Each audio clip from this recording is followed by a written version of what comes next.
આપ સૌના આશીર્વાદ લેવા આવ્યો છું અને મને બરાબર યાદ છે ભૂરખિયા હનુમાનના દર્શન કરવા એટલે જે સારંગપુર જાય કાં ભૂરખિયા જાય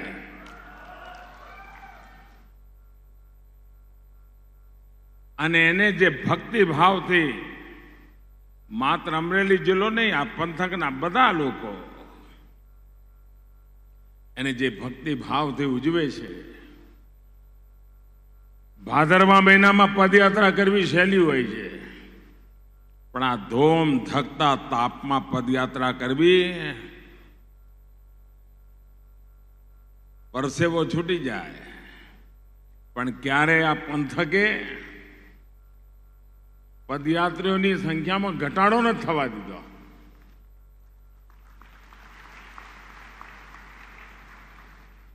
પરંતુ હનુમાનજીની ભક્તિના મૂળમાં હોય છે સેવા ભાવ.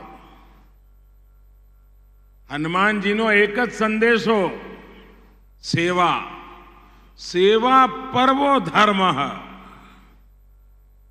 અને આપણે બધા હનુમાન જયંતીમાંથી નર કરણી કરે તો નારાયણ હો જાય. ભાઈઓ બહેનો, જલારામ બાપાના ગુરુ સંત ભોજરામ બાપા અહીં આવીએ એટલે ભોજરામ બાપાની યાદ સ્વાભાવિક આવે. અને આ ધરતી ગુજરાતના પહેલા મુખ્યમંત્રી જીવરાજભાઈ મહેતાની ધરતી અને દુલા ભાયા કાગ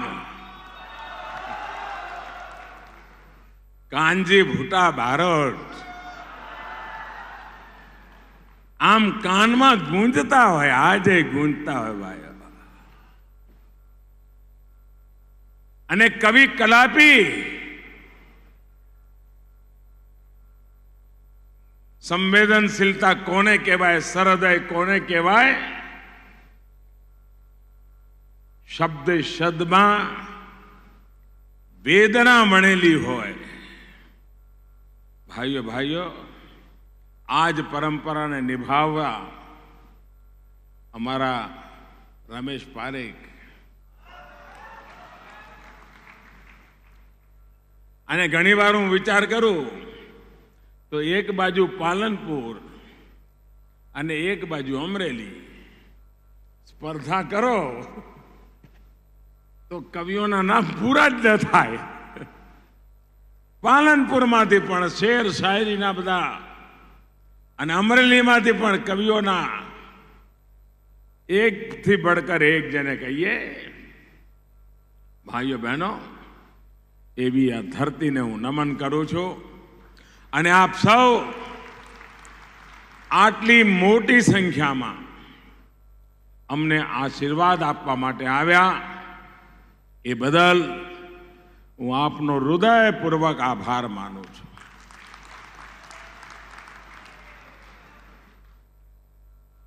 2001 થી મારી એક નવી જિંદગીની શરૂઆત થઈ. કારણ વર્ષો પછી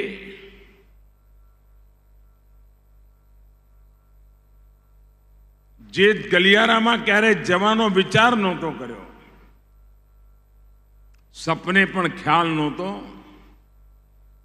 એ રાજકારણના આટાપાટા અને સત્તાના ગલિયારાઓમાં પગ મૂકવાની મારી 2001ના ભૂકંપ પછી શરૂઆત થઈ.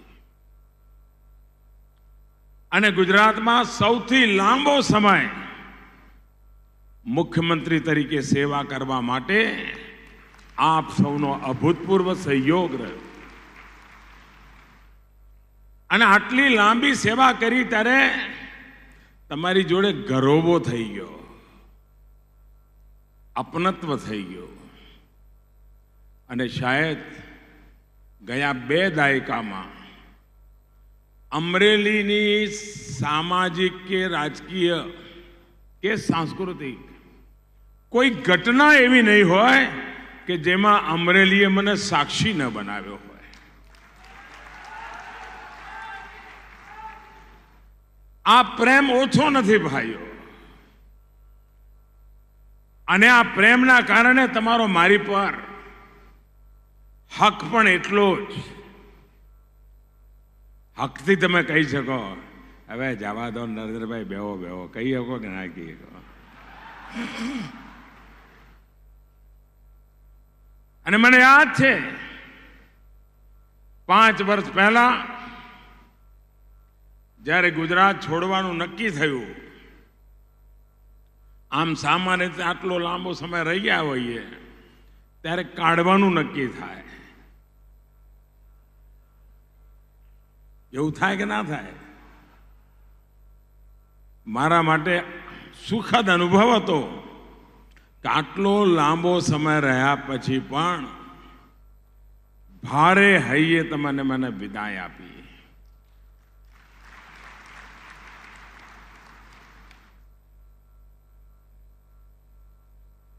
તમારા સૌના દિલમાં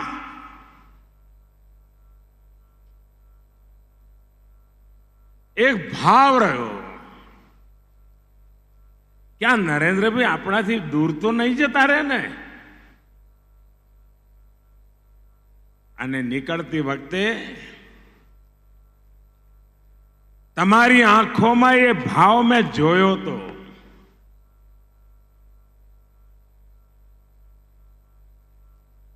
દિલ્હીની દુનિયા ગમે તેટલી મોટી હોય, દુનિયાના મોટા મોટા લોકોને મળતો હોઉં, વિશ્વ આખામાં ભારતની ચર્ચા ચાલતી હોય, પણ હરીફરીને એમ થાય કે હું એટલા માટે કરી શક્યો કારણ ગુજરાતે મને શીખવાડ્યું હતું.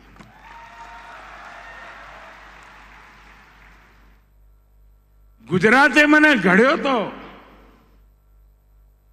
ગુજરાતે મારું લાલન પાલન કર્યું હતું. ભાઈઓ બહેનો, એ વખતની જ્યારે હું કહેતો કે 5 કરોડ ગુજરાતીઓ, 6 કરોડ ગુજરાતીઓ, એમણે મારા કામને, મારા જીવનને નિકટથી જોયું અને હિન્દુસ્તાન ભરને એ વિચારવા માટે મજબૂર કર્યું કે જે માણસે આટલો લાંબો સમય ગુજરાતને સંભાળ્યું છે, એ જો દેશ સંભાળશે તો ગુજરાતની જેમ દેશની પણ જાહો જલાલી કરી બતાવશે. ભાઈઓ બહેનો, આપનો પ્રેમ, આપનો વિશ્વાસ ગયા 5 વર્ષમાં ડગલે ને પગલે મને કામ આવ્યું છે. મેં 5 વર્ષમાં જે કંઈ કર્યું છે, કઠોરમાં કઠોર નિર્ણય પણ કર્યા છે અને ગરીબમાં ગરીબની જિંદગીનો ખ્યાલ પણ રાખ્યો છે.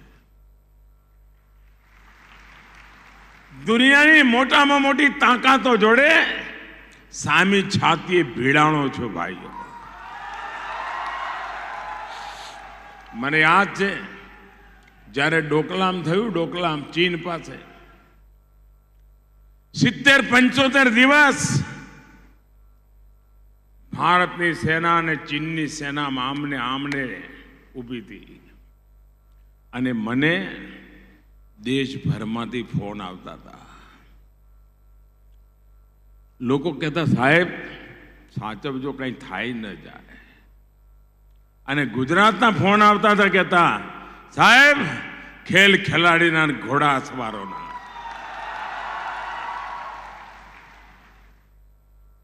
ભાઈઓ બહેનો, હિન્દુસ્તાનમાં ગયા 55 વર્ષમાં એક પરિવારશાહી જે જોઈ છે, એક પરિવાર તંત્ર જે જોયું છે, એનાથી ભારતનો સામાન્ય માનવી એણે વિચાર્યું જ નહોતું કે દેશમાં કોઈ મર્દ બચ્ચો શાસન કરી શકે, કારણ કે લોકોને લાગતું જ નહોતું. અહીં તો બધા આવા ઢીલા ઢાલા જ હોય. આપણી આખી વ્યાખ્યા જ બદલી નાખી ભાઈ. અને લોકોને એમ લાગતું હતું આ ગુજ્જુ, આ ચાયવાલા. ભાઈઓ બહેનો, દુનિયાને મેં બતાવી દીધું છે કે ગુજરાતની ધરતી એ સરદાર વલ્લભભાઈ પટેલની ધરતી છે. ભાઈઓ બહેનો, આજે દેશના 130 કરોડ નાગરિકોના આશીર્વાદથી દેશ અને દુનિયામાં ભારતનું નામ રોશન થાય એ માટેના મારા નિરંતર પ્રયાસ રહ્યા છે. અને આ બધી સફળતા મળી છે તેનું કારણ દેશવાસીઓનો મારા ઉપર અતૂટ વિશ્વાસ, દેશવાસીઓનો અપૂર્વ સમર્થન. અને મેં પણ નિર્ણયો કરવાની હિંમત કરી છે તો મને ભરોસો રહ્યો છે કે દેશ મારી પડખે ઊભો રહેશે.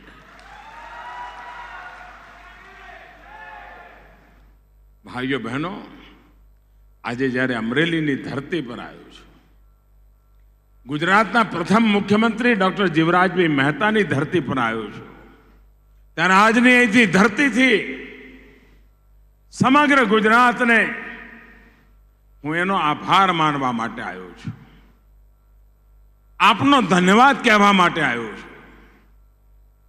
આજે હું જે કંઈ છું એ આપના થકી છું.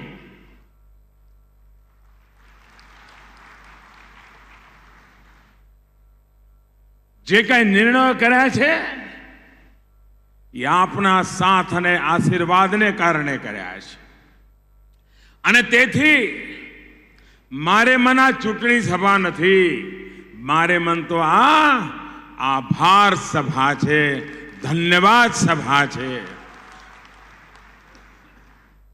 માથું ઝુકાવીને આ નમન કરવાની સભા છે. ભાઈઓ બહેનો, મને બરાબર યાદ છે, પાણી વગર આપણું કચ્છ કાઠિયાવાડ તળબળતું. કોંગ્રેસની સરકારો હતી, આપણે આજીજી કરતા હતા, આજીજી કે ભાઈ પાણીનું કંઈ કરો. અરે અમારા ખેતરો સુકાણા, અમારું પશુધન ખતમ થઈ રહ્યું છે, અમારે ત્યાં દીકરી કોઈ દેવા તૈયાર નથી. અમારા લોકો ગામડા ખાલી કરીને શહેરોની ઝૂંપડપટ્ટીમાં જીવવા માટે મજબૂર બન્યા છે. અમારા કંઈ કરો, આ સરદાર સરોવર યોજના પૂરી કરો. 40 વર્ષ પહેલા અગર જો સરદાર સરોવર યોજના પૂરી થઈ હોત તો આપણા સમગ્ર ગુજરાતનું હાલ શું હોત ભાઈ? રંગે ચંગે હોત કે નહીં? 5 આંગળીઓ ઘીમાં હોત કે નહીં? ગુજરાત આમ ધબકતું હોત કે ના હોત? આજે 40 વર્ષમાં પાણી માટે જે બજેટ ખર્ચવું પડ્યું એ બીજા કામો માટે વાપરી શક્યા હોત કે નહીં? ઉત્તમ શાળાઓ બનાવી હોત, ઉત્તમ હોસ્પિટલો બનાવી હોત, ઉત્તમ રસ્તા બનાવ્યા હોત, દુનિયાનું શ્રેષ્ઠ ગુજરાત બનાવ્યું હોત, કર્યું હોત કે ન કર્યું હોત? આ સરદાર સરોવર ડેમને રોકવાનું કોઈએ પાપ કર્યું હોય તો માત્ર ને માત્ર કોંગ્રેસના રાજકારણે કર્યું છે. ભાઈઓ બહેનો, જેણે ગુજરાતને તરસ્યું રાખ્યું એને ક્યારેય માફ ન કરાય. અને જ્યારે દિલ્હીમાં મને સેવા કરવાની તમે તક આપી, 2 અઠવાડિયા નવો હતો હું, 17મા દિવસે મેં સરદાર સરોવરના બાંધની ઊંચાઈનો ઓર્ડર કરી દીધો અને ડેમનું કામ પૂરું થઈ ગયું અને આજે પાણી પહોંચવા માંડ્યું ભાઈ.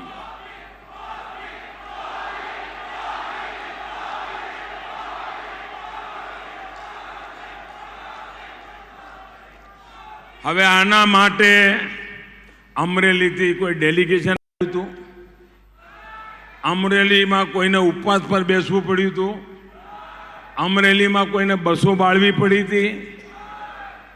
આ થયું કેમ ભાઈ? આ કેમ થયું? અરે મોદી જવા દો. આ થયું એટલા માટે કે આ તમારો પોતાનો જણ હતો જેને તમારી પીડાની ખબર હતી.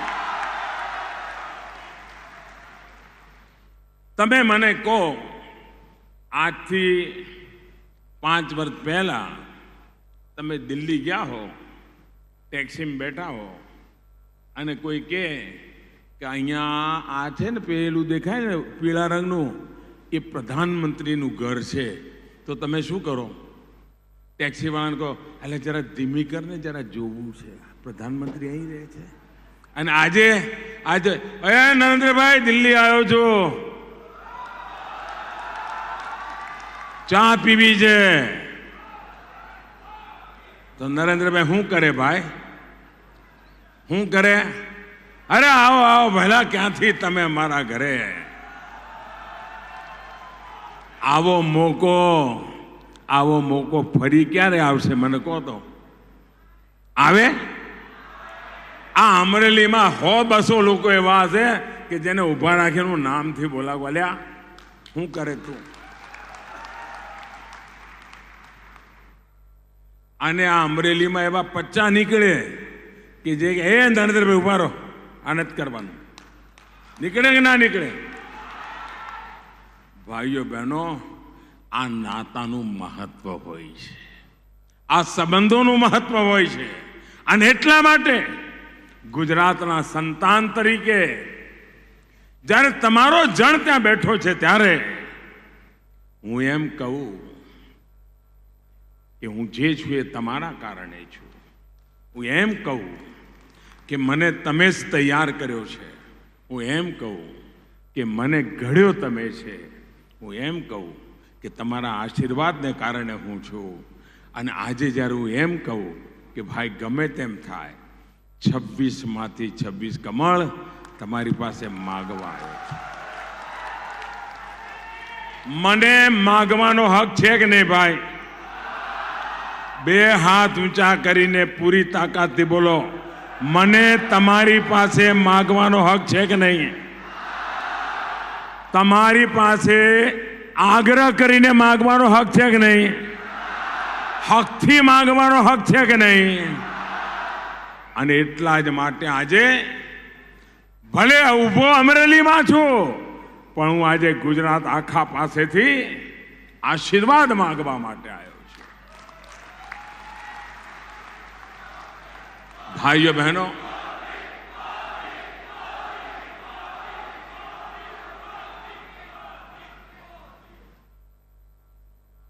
હવે મને કહો, તમે ગૂગલમાં, આ બધી નવી પેઢી ગૂગલમાં જાય, એનો ગુરુ એક જ ગૂગલ. ગૂગલમાં જઈને તમે પૂછો કે ભાઈ દુનિયાનું ઊંચામાં ઊંચું સ્ટેચ્યુ કયું, તો શું આવે? કયું? સાચું બોલો, પેલા તાકાતથી બોલો. દુનિયાનું ઊંચામાં ઊંચું સ્ટેચ્યુ ક્યાં, તો શું આવે? દુનિયામાં ઊંચામાં ઊંચું સ્ટેચ્યુ ભારતમાં કઈ જગાએ, તો ક્યાં આવે? મને કહો, આખી દુનિયાને દુનિયામાં ઊંચું ઊંચું ક્યાં, એની વાત આવે અને ચમકે ગુજરાત, તો આપણને આનંદ થાય કે ના થાય? થાય કે ના થાય? સરદાર વલ્લભભાઈ પટેલનું સ્ટેચ્યુ, ભાઈઓ બહેનો, મારે માટે એ શ્રદ્ધાનો વિષય છે.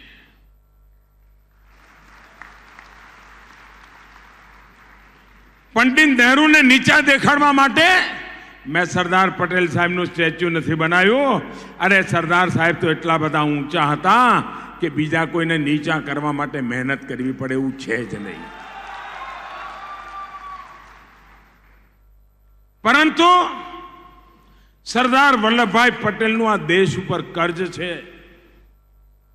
અંગ્રેજો દેશને તોડી ફોડી નાખીને વીર વિખેર કરીને જવા માંગતા હતા, ત્યારે આ લોહ પુરુષ હતો, આ વિરલો હતો, ગુજરાતની માટીનું સંતાન હતો. એણે જોત જોતામાં દેશને બાંધી દીધો, એક તારે પરોવી દીધો, અને આજે હિન્દુસ્તાનના ખૂણે ખૂણે ભારત માતા કી જય એ આપણે બોલતા થઈ ગયા. એ સરદારનું ઋણ ચૂકવવું જોઈએ કે ન ચૂકવવું જોઈએ? આવનારી પેઢીઓને સદીઓ સુધી સરદાર સાહેબની પ્રેરણા મળવી જોઈએ કે ના મળવી જોઈએ? અને આ પ્રેરણા આપવી હોય તો આવી કોઈ વ્યવસ્થા ઊભી કરવી પડે કે ના કરવી પડે? અને એમાંથી મેં સરદાર સાહેબનું આ સ્મારક ઊભું કર્યું છે. અને મને કહેવામાં આવ્યું હજી તો ઓક્ટોબરની 31મીએ એનું લોકાર્પણ થયું. રોજના સરેરાશ 10-12 હજાર લોકો ત્યાં જાય છે. આ નાનો આંકડો નથી ભાઈ. લગભગ 12 લાખ કરતા વધારે લોકો સરદાર સાહેબનું સ્ટેચ્યુ પર સરદાર સાહેબના દર્શન કરવા ગયા છે. મૃત્યુના આટલા બધા વર્ષો પછી એક મહાપુરુષના દર્શન કરવા માટે લાઈન લાગતી હોય, એનાથી મોટો ગૌરવનો પળ કઈ હોય ભાઈ? અને બીજી બાજુ સાહેબ, સરદાર સાહેબે દેશના રાજા રજવાડા બધા એક કર્યા, પણ પંડિત નહેરુએ કહ્યું કે બાકી બધું તમે કરો, આ કાશ્મીર મારી પાસે રહેવા દો. શું થયું ભાઈ? રફે દફે કરી નાખ્યું કે ના કરી નાખ્યું? 70 વર્ષ ત્યાં મેળ પડે જ ભાઈ. અને એનું મૂળ કારણ કોંગ્રેસની વૃત્તિ, પ્રવૃત્તિ, નીતિ રહી છે. કોંગ્રેસને આ પ્રકારનો તણાવ જીવતો રાખીને પોતાની દુકાન ચલાવવામાં મજા આવે છે. જાત જાતના વાદ વિવાદ ઉભા થાય, સમાજમાં વિખવાદ થાય, તડપડે, ભાઈ ભાઈની સામે ઉભો થઈ જાય અને વચ્ચેમાંથી મલાઈ ખાઈ લેવી, આ કોંગ્રેસની રીતિ નીતિ રહી છે. આપ વિચાર કરો, કાશ્મીરમાં જે હાલ બન્યા છે એ મોદી આઈને પેદા કર્યા જ ભાઈ. આ મોદી આઈને કાશ્મીરની મુસીબત પેદા કરી છે. અરે અમને તો આ પરિવારે વારસામાં આપી છે. વારસામાં આ તો મોદી છે કે મુકાબલો કરે છે.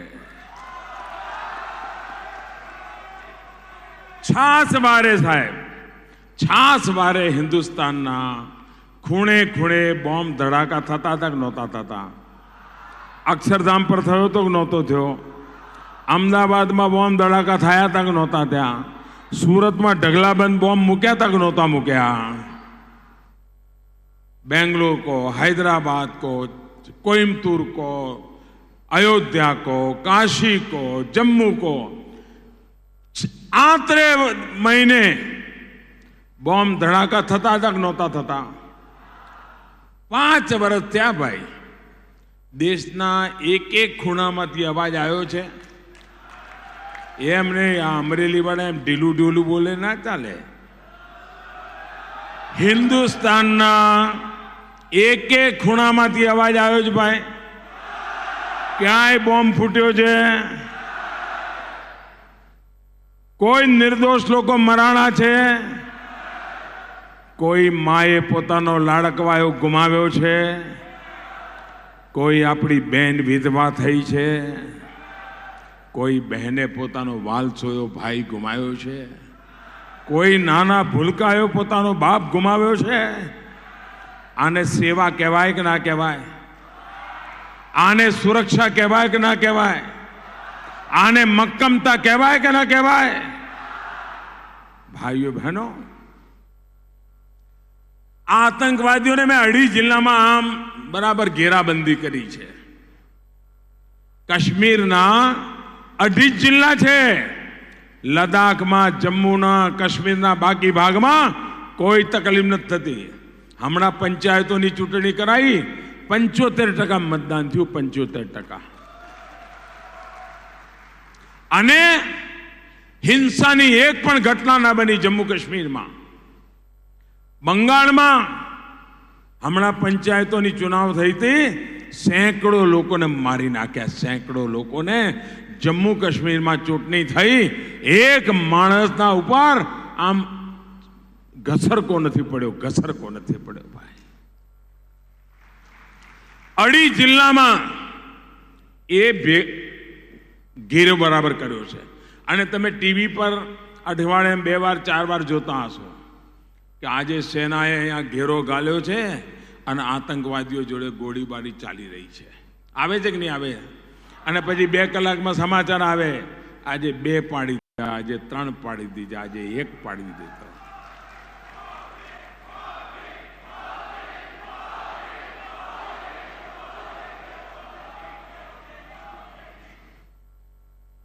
ઉરીમાં પાકિસ્તાન આવીને આપણા સૈનિકોને પીઠ પાછળ ઘા કરી ગયું. ભાઈઓ બહેનો, પાકિસ્તાનના આતંકવાદીઓએ મુંબઈને આવીને પણ બરબાદ કર્યું હતું. મુંબઈમાં 26/11 તાજ હોટેલ અઠવાડિયા સુધી તમે જોયું હશે, આગ, ગોળીઓ ચાલતી થતી છે કે નહીં ભાઈ? અને પછી કોંગ્રેસે શું કર્યું? મને કહો, શું કર્યું ભાઈ? કાંઈ કર્યું તું? કાંઈ કર્યું તું? મને કહો. એ વખતે તમને ગુસ્સો હતો કે નહોતો? એ કોંગ્રેસ સુધરી છે? એની પાસે કોઈ આશા કરી શકાય? ઉરીમાં થયું તો મોદીએ શું કર્યું? મોદીએ શું કર્યું ભાઈ? એમ નહીં સાહેબ, તમે ઢીલું ઢીલું બોલો તો મજા ના આવે યાર. શું કર્યું મોદીએ? પાકિસ્તાનનો ખેલ પાડી દીધો કે ના પાડી દીધો? સર્જિકલ સ્ટ્રાઇક કરી કે ના કરી? ઘરમાં જઈને અને 2014માં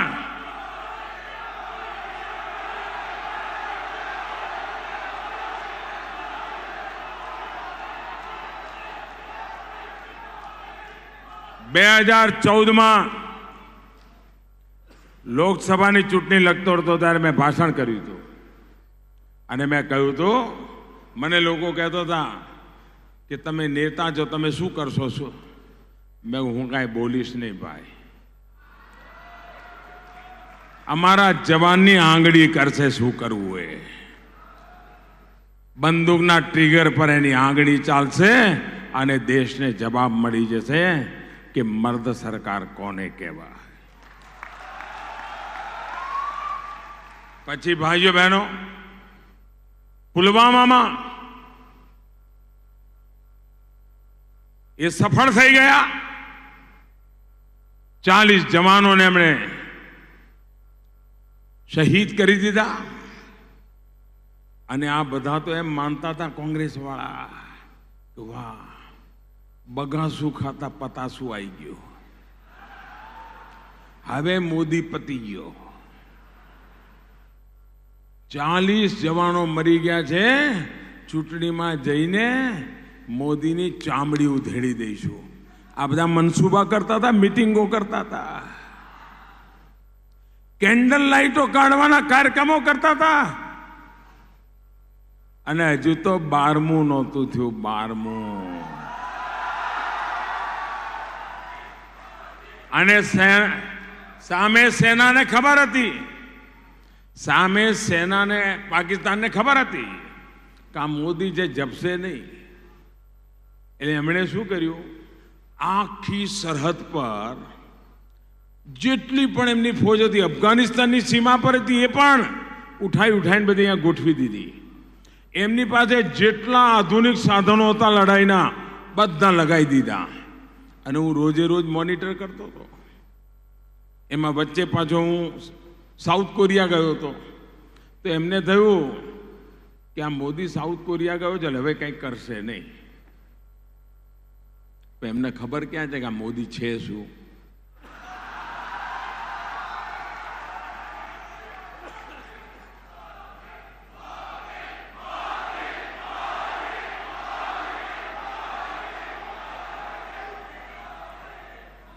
ભાઈઓ બહેનો, પણ અમે મનમાં નક્કી કર્યું હતું, સેનાને મેં ખુલ્લી છૂટ આપી દીધી હતી. અને પાકિસ્તાનની ગણતરી હતી આ મોદી ગુજરાતના છે તો કદાચ ગુજરાતમાંથી પાણીના રસ્તે આવશે. એટલે એમણે પછી સમુદ્રમાં બધી ગોઠવણો કરવા માંડી. પણ એમને ખબર નહોતી કે આ તો મોદી છે. અને કાલે હનુમાન જયંતિ છે. સાફ કરી નાખ્યું કે ના કરી નાખ્યું ભાઈ? તળિયા ઝાટક કરી નાખ્યું કે ના કરી નાખ્યું? પહેલી વાર પાકિસ્તાનને રડતું જોયું કે ના જોયું તમે? દુનિયામાં પાકિસ્તાન રડી રહ્યું છે કે નથી રડી રહ્યું? અરે મોદી અમારો ફોન ઉપાડે એના માટે જાહેરમાં આજીજી કરવી પડે એવા દિવસો લાવી દીધા કે નહીં લાવી દીધા?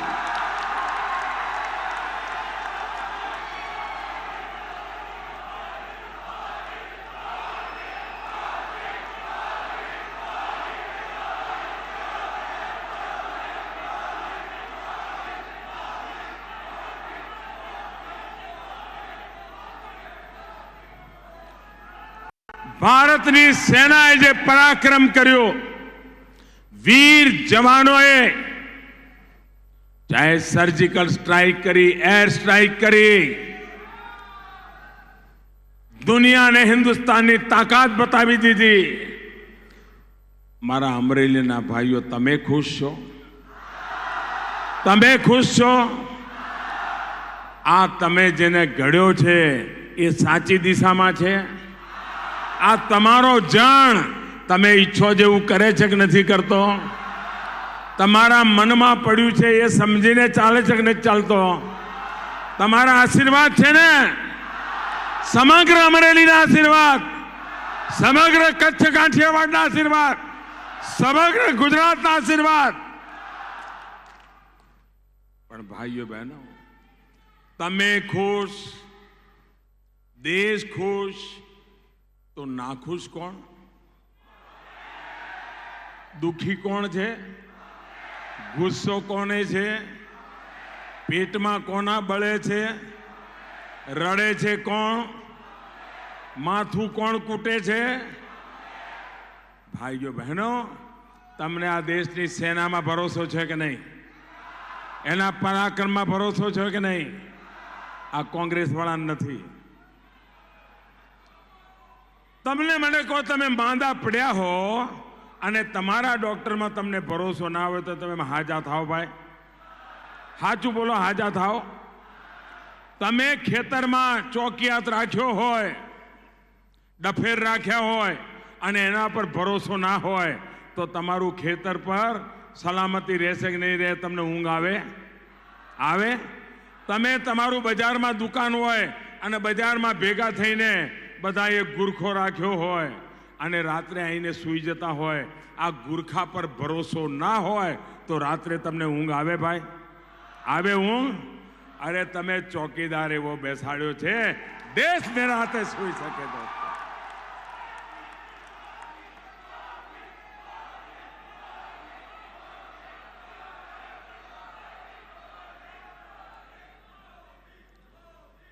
અને આનાથી વધારે કોંગ્રેસે જે પાપ આદર્યું છે ને, સરદાર વલ્લભભાઈ પટેલનો આત્મા જ્યાં છે ત્યાં એમની જિંદગીના અને મૃત્યુ પછીના આટલા વર્ષોમાં જેટલું દુઃખ સરદાર સાહેબને નહીં થયું હોય એટલું દુઃખ આ વખતનો કોંગ્રેસનો મેનિફેસ્ટો વાંચીને થશે.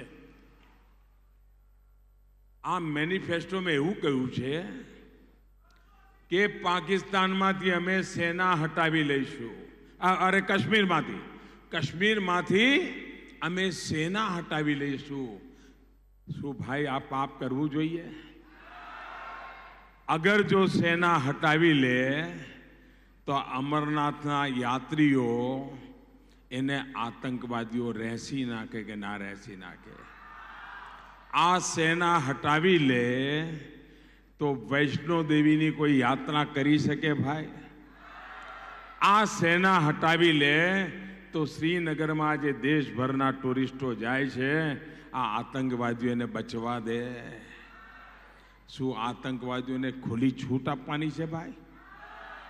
ખાલી વોટ બેંકના રાજકારણ માટે આ પાપ કરવાનું છે તમારે?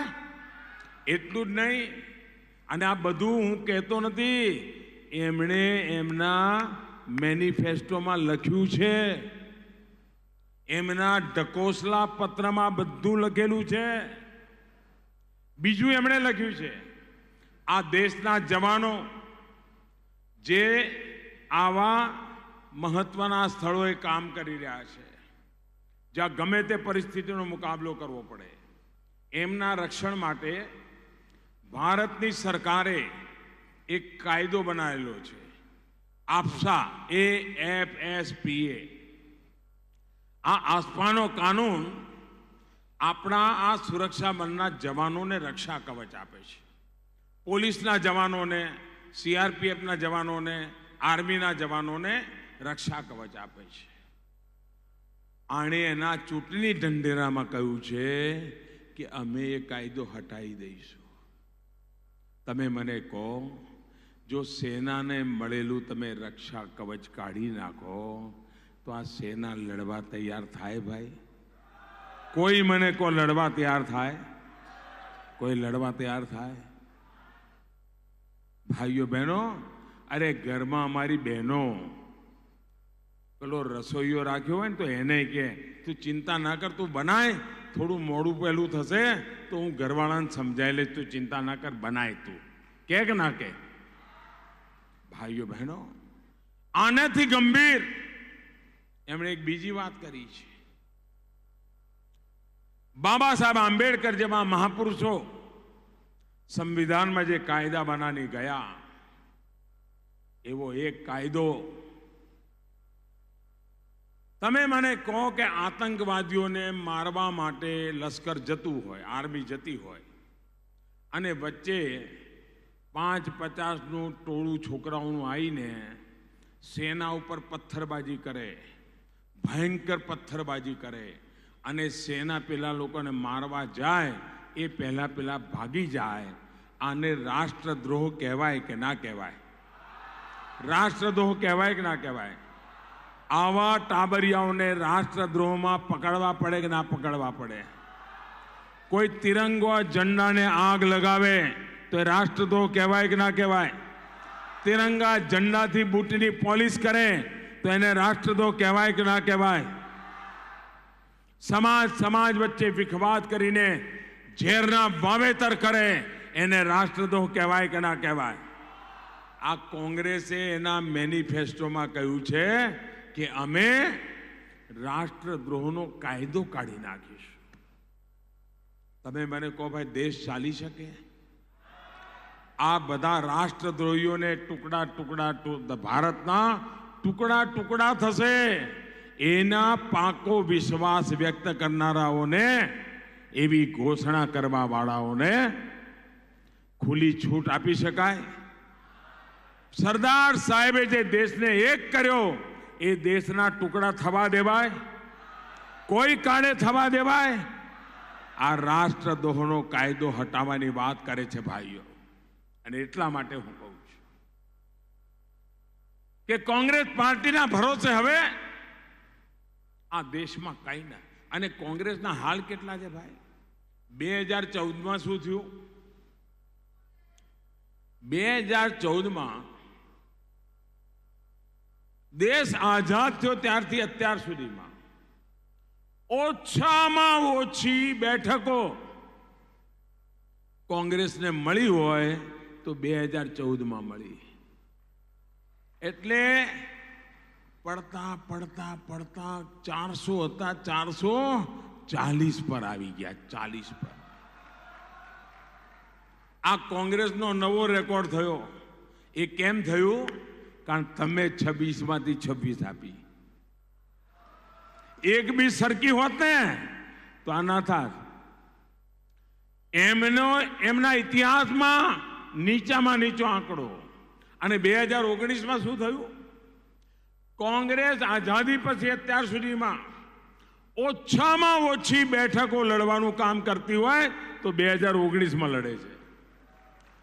આ ગુજરાતના એક ચાયવાલાની તાકાત જુઓ દોસ્તો. દેશવાસીઓના આશીર્વાદ જુઓ કે 2014માં પાર્લામેન્ટમાં એક ખૂણામાં આવી ગયા, 40 સીટો પર સમાઈ ગયા. અને આ વખતે ચૂંટણીમાં દેશમાં ઘણી કેઠી બેઠકો પર લડી શકે છે. જે લોકો આટલી આંગળીના વેળે ગણાય એટલી સીટો લડતા હોય એ સરકાર બનાવવાની વાતો કરે. કોઈના ગળે ઉતરે ભાઈ? કોઈના ગળે ઉતરે? તમે મને કહો કે રસ્તામાં કોઈ આમ તેમ કશી પરિસ્થિતિ ખરાબ હોય, 5 વખત બધું બગાડ્યું હોય અને તમારી પાસે લાખ રૂપિયાની લોન લેવા આવે, તમે આપો? આપો? તમે કહો ભાઈ તારો ટ્રેક રેકોર્ડ છે ને, તને કાંઈ અપાય નહીં, તું તો ડૂબવા બેઠો છું. અરે તને 1 લાખ રૂપિયા ના અપાય તો આ જે લોકો ડૂબવા બેઠા છે એમને દેશ ના અપાય ભાઈ, દેશ ના અપાય.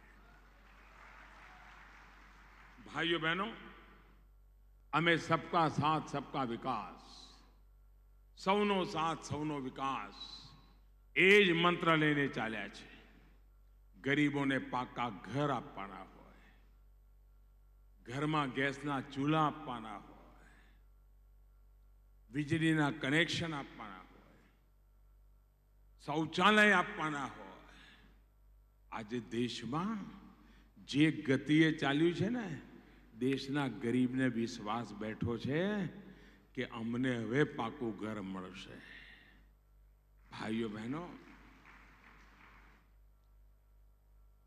કોંગ્રેસે એના કાર્યકાળમાં રિમોટ કંટ્રોલ જ્યારે સરકાર ચાલતી હતી, આ રિમોટ કંટ્રોલની સરકારે 25 લાખ ઘર બનાવ્યા હતા.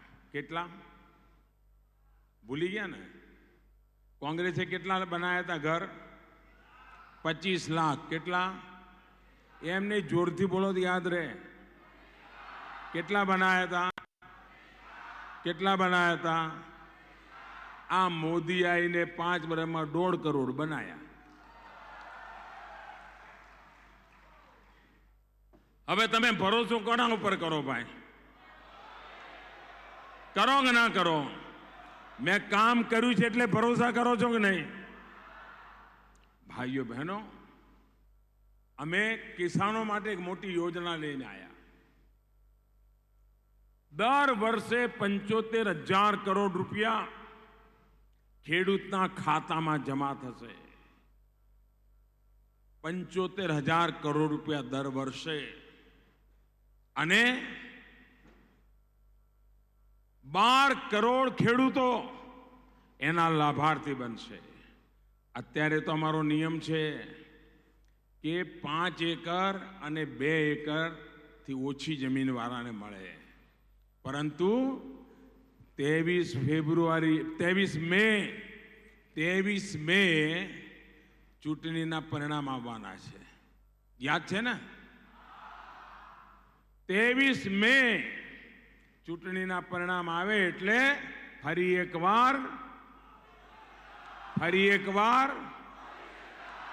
એકવાર અને જેવી સરકાર બનશે એટલે મેં નક્કી કર્યું છે કે આ 5 એકરનો જે નિયમ છે એ હટાવી દેવામાં આવશે અને 10ના બધા ખેડૂતોને આનો લાભ આપવામાં આવશે. ભાઈઓ બહેનો, આપણે પાણીનું સંકટ જોયું છે અને ગુજરાતે મને પાણી બાબતમાં ઘણું શીખવાડ્યું છે. અને ગુજરાતે પાણી કરતા મને પાણીદાર બનાવી દીધો.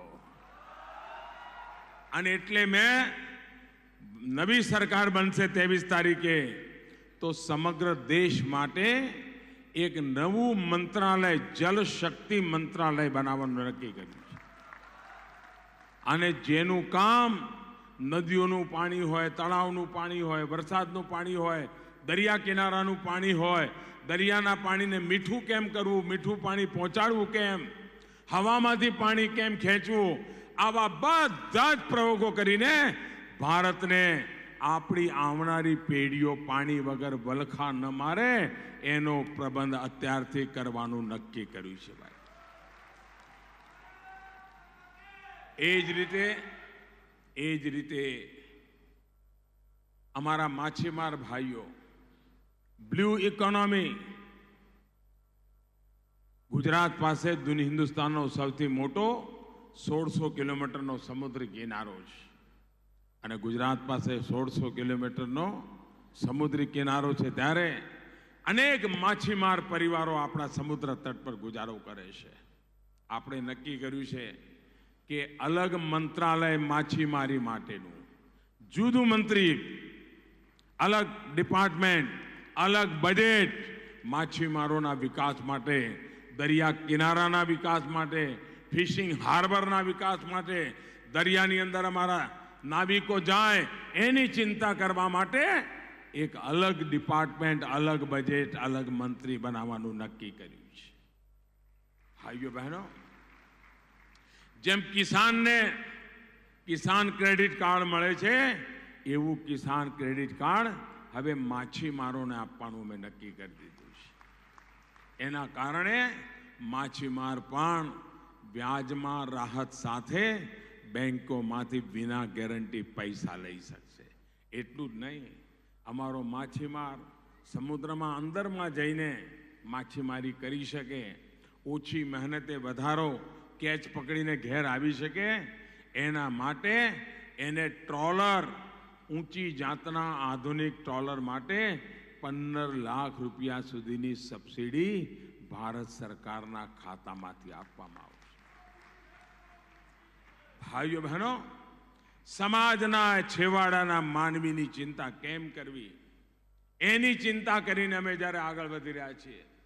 અને અમારો અમરેલી જિલ્લો, તમને ખબર હશે, કોંગ્રેસની સરકારે કેવી હુકમશાહી ચલાવી, એકમાત્ર અમૂલ ડેરીથી દુનિયા ચાલી જાય એમ માનીને કચ્છ કાઠિયાવાડમાં ડેરી કરવાવાળા ઉપર દંડ કરતા હતા. મેં બધા કાયદા કાઢી નાખ્યા હતા જ્યારે મુખ્યમંત્રી હતો, અને આપણી આ અમર ડેરી બની ગઈ સાહેબ. આખા અમરેલી જિલ્લાને અમર બનાવી દીધો. 10 રૂપિયા અમારો ખેડૂત દૂધ વેચતો હતો, પશુપાલક દૂધ વેચતો હતો, આજે 50-52 રૂપિયા દૂધ વેચતો થઈ ગયો, અને એનું દૂધ લેવાવાળા ઘેર લાઈન લગાવીને ઊભા રહે છે. આ પરિસ્થિતિ બદલી કે ન બદલી? અને હવે એમાં મધનો ઉમેરો કરવાનું નક્કી કર્યું છે. મધના મધ ઉછેર માટે થઈને, અને એના કારણે એક ખેડૂત અગર 50 પેટીઓ રાખે તો 2-2 લાખ રૂપિયા વર્ષે કમાય વગર મહેનતે. અને આજ સુધી જે અન્નદાતા હતો, હવે દેશનો ઉર્જાદાતા બને એની દિશામાં અમે આગળ વધી રહ્યા છીએ. એના ખેતરની વાડ પર જે થોર વાવીને 2 મીટર જમીન આપણે બરબાદ કરી નાખીએ છીએ, ત્યાં સોલાર પેનલ લગાવીને વીજળી પેદા કરશે. એને જરૂરી વીજળી એમાંથી પેદા કરશે, સૂર્ય શક્તિથી વીજળી પેદા કરશે, અને વધારાની વીજળી આ રાજ્ય સરકાર ખરીદી લેશે. ખેડૂત 12 મહિના કમાતો થાય, એ અમે કામ કર્યું છે. અમારું સપનું છે 2022 આઝાદીના 75 વર્ષ થાય ત્યારે આ દેશમાં કોઈ એવો ગરીબ પરિવાર ના હોય કે જેને રહેવા માટે પાકું ઘર ના હોય. 2022 સુધી હિન્દુસ્તાનના ખેડૂતની આવક બમણી થાય, એવા અનેક નિર્ણયો લઈને અમે ચાલી રહ્યા છીએ. ત્યારે ભાઈઓ બહેનો, અમરેલી પાસે, હું આપની પાસે, ભાવનગર પાસે, કચ્છ પાસે, કાઠિયાવાડ બધા પાસે, ભાઈઓ બહેનો, હું આપની પાસે કમાન માગવા આવ્યો છું. અને અહીંયા તમારા નેતા સરદાર સાહેબનું અપમાન કરવામાં કાંઈ બાકી નથી રાખ્યું. આવડું મોટું સ્ટેચ્યુ બન્યું સાહેબ, 12 લાખ લોકો અત્યાર સુધીમાં જઈ આવ્યા છે. કોંગ્રેસના એકે નેતા ગયો, એનો ફોટો જોયો તમે? એકે ગયો નથી. આ સરદાર સાહેબ પાછા આમ કે સરદાર સાહેબ તો અમારા કોંગ્રેસના હતા, તો ભાઈ જઈને જરા માથું તો ટેકવી આવ્યો, થોડા સંસ્કાર સુધરશે. આ તો બેફામ થઈને બોલે છે, આ તો કબાડી છે, કબાડી. બોલો આવું બોલે? આ સરદાર સાહેબનું સ્ટેચ્યુ કબાડી છે ભાઈ? શરમ આવે છે કે નથી આવતી આ નેતાને? અને આવા લોકો તમારી સામે આવે, તમે એનું મોઢું જુઓ ને તો તમારો દાડો બગડી જાય ભાઈ. અને ભાઈઓ બહેનો, તમારો એક એક વોટ તમે કમળના નિશાન પર બટન દબાવો ને એટલે તમારો વોટ સીધે સીધો મોદીના ખાતામાં જશે. ભાઈઓ બહેનો, મને કહો, દેશ મજબૂત જોઈએ કે ના જોઈએ? દેશ મજબૂત જોઈએ કે ના જોઈએ? એના માટે મજબૂત સરકાર જોઈએ કે ના જોઈએ? મજબૂત સરકારની અંદર મજબૂત ચોકીદાર જોઈએ કે ના જોઈએ? 125 કરોડ દેશવાસી ચોકીદારી કરવા તૈયાર હોવા જોઈએ કે ના હોવા જોઈએ? હવે દેશ રાહ જોઈ શકે?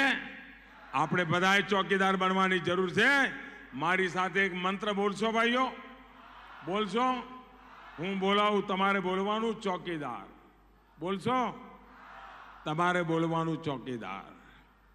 गांव गांव है, गांव गांव है, गांव गांव है, शहर शहर है, बच्चा बच्चा, बड़े बुजुर्ग भी, माता बहने, चित्रदुर्ग भी, दावणगेरे भी, तुमकुर भी, अमरेली भी, भावनगर भी, अहमदाबाद भी, सूरत भी, खेत खलिहान भी, बाग बगान में, देश के अंदर, सरहद पर भी, डॉक्टर, इंजीनियर, शिक्षक, प्रोफेसर, किसान, कामगार, दुकानदार भी, वकील, व्यापारी, छात्र छात्राएं, सबके सब, पूरा हिंदुस्तान मेरे साथ बोलिए, भारत माता की, भारत माता की, भारत माता की. बहुत बहुत धन्यवाद.